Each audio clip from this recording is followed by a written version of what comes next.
নমস্কার বন্ধুরা, মালতী কিচেনে তোমাদের সবাইকে স্বাগত। আজ নিয়ে এসেছি মানকচু আর লাল আলু, সাথে কই মাছ দিয়ে ঝোল হবে। সকল বন্ধুদের কাছে আমার অনুরোধ রইল সম্পূর্ণ ভিডিওটা দেখার জন্য।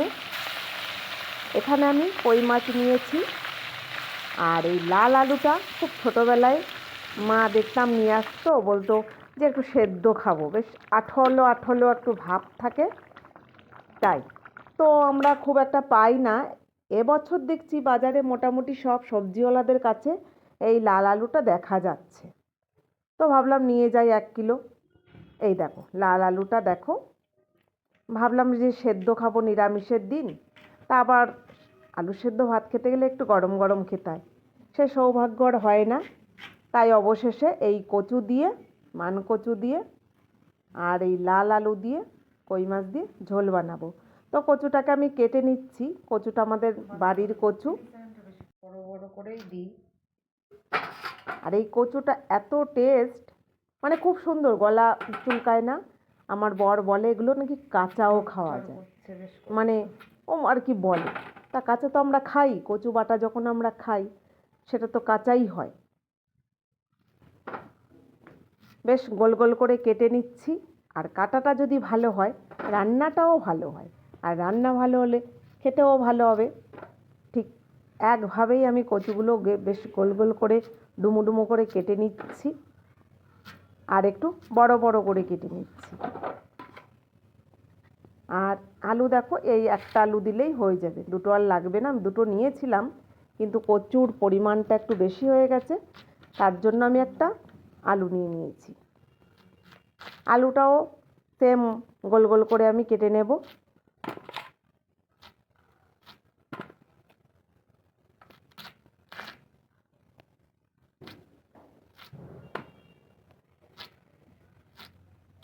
ভালো করে ধুয়ে নিয়েছি আলু কচু, এদিকে মাছও ধুয়ে নিয়েছি।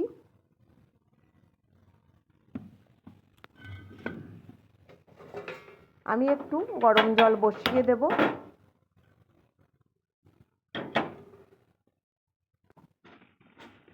এই জলটা ফুটছে, শুধু কচুটা দিয়ে আমি গ্যাসটা বন্ধ করে রেখে দেব।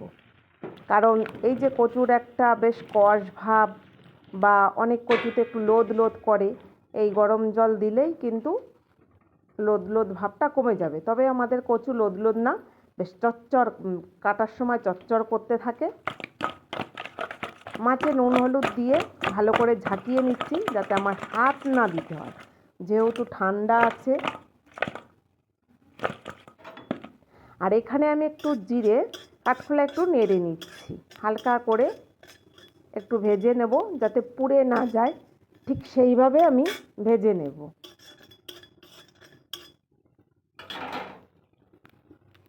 ছোটোবেলা দেখতাম মাকে এরকম জিরে একটু ভেজে নিয়ে মাটির সরাই করে দিয়ে, তারপরে ওই যে একটু নোড়ার পেছন দিকটা দিয়ে একটু ডলে নিয়ে বেশ যে কোনো ঝোলের মধ্যে দিয়ে দিত, সেটা যেন খুবই টেস্টি হতো।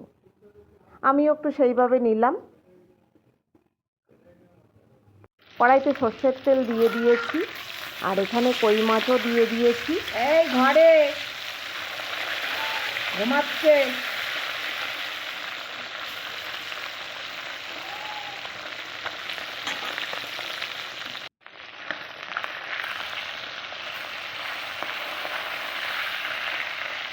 মাছটা একটু কড়া করে আমি ভেজে নিচ্ছি। আর এখানে মাছের মধ্যে একটা শিঙি মাছও ছিল আমার বেবি সোনার জন্য।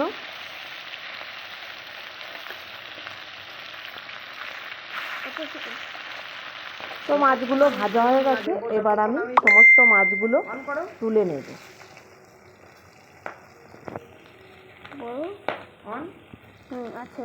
একটু তেল থেকে তুলে নেব আগেই।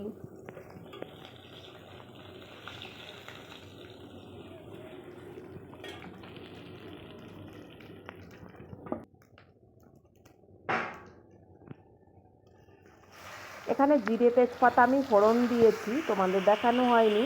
তারপরে এই যে আলু কচু সমস্ত একসঙ্গেই দিয়ে দিলাম।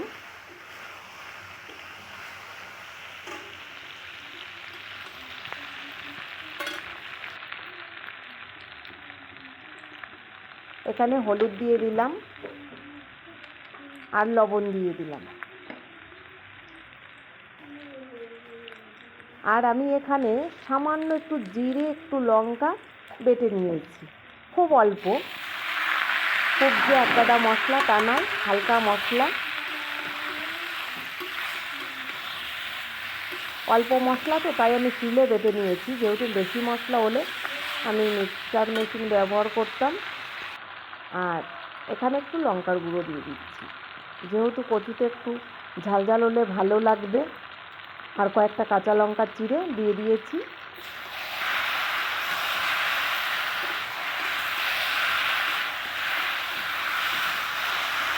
কষতে কষতে মনে হচ্ছে যেন আমার কচুটা অর্ধেক রান্না এখানেই হয়ে গেছে।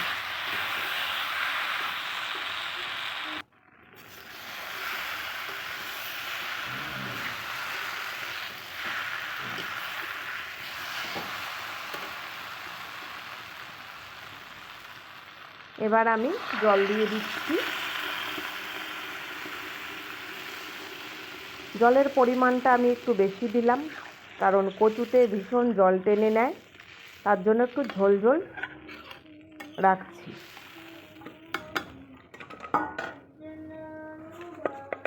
ওপর থেকে মাছগুলোও দিয়ে দিচ্ছি।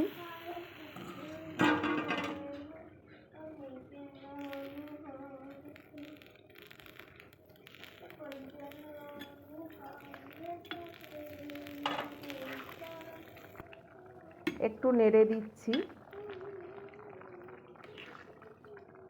কচু মোটামুটি আমার এখানে সেদ্ধ হয়ে গেছে। এবার ভালো মতন ফুটলে আমি নামিয়ে নেব।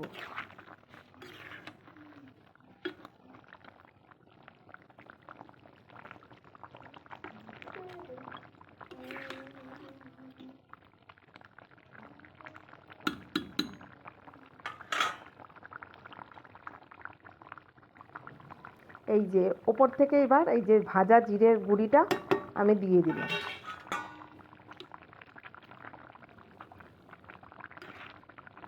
এই ভাজা জিরের গুঁড়ো দেওয়ার ফলে ঝোলের টেস্টটা যেন আরও বেড়ে যাবে। তো মোটামুটি ঝোল হয়েছে, আমি এবার নামিয়ে নিচ্ছি।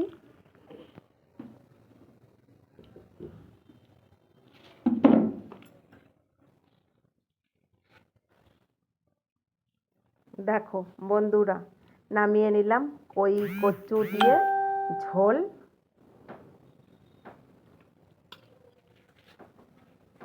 ওই কচু দিয়ে কে ঝোল খেয়েছো অবশ্যই কমেন্ট করে জানিও।